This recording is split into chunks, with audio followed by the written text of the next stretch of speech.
I'm back with part 2 of my DIY ceiling treatment. If you checked out the last video, you saw how we got started and how things went left pretty quickly. If you haven't checked out the first video, then check that out and then meet me right back over here. But in today's video, I'm getting right back into it. I am going back by laying the additional beams horizontally. And what we decided is that since we couldn't do the conference ceiling anymore, we were just going to beam the entire ceiling.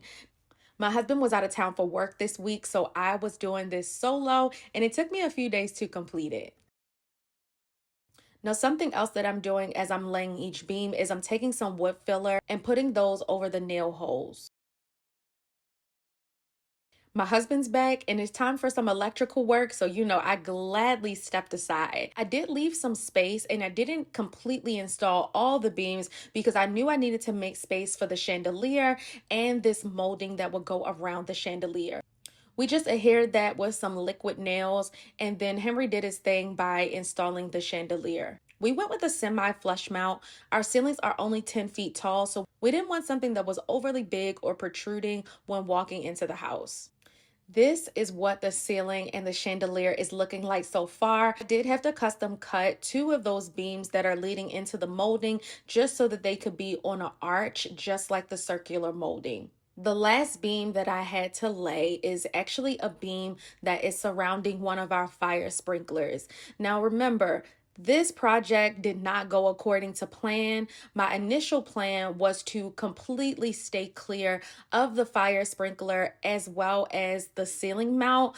And I had to cut a semicircle in each of the beams so that it could go around the fire sprinkler. Now, I was so afraid with installing this because obviously these things are designed to flood your home in the event of a fire.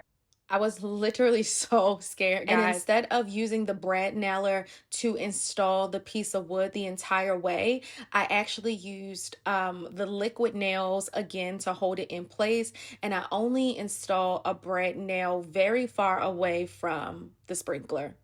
Get into this space and how it has transformed. Comfort ceiling, who?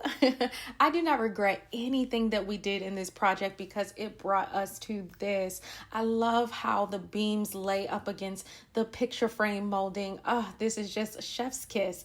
Now stay tuned because right now I am sanding for my life, and then it'll be time to caulk and then finally paint and then eventually decorate. I am so ready to be done with this project. Stay tuned.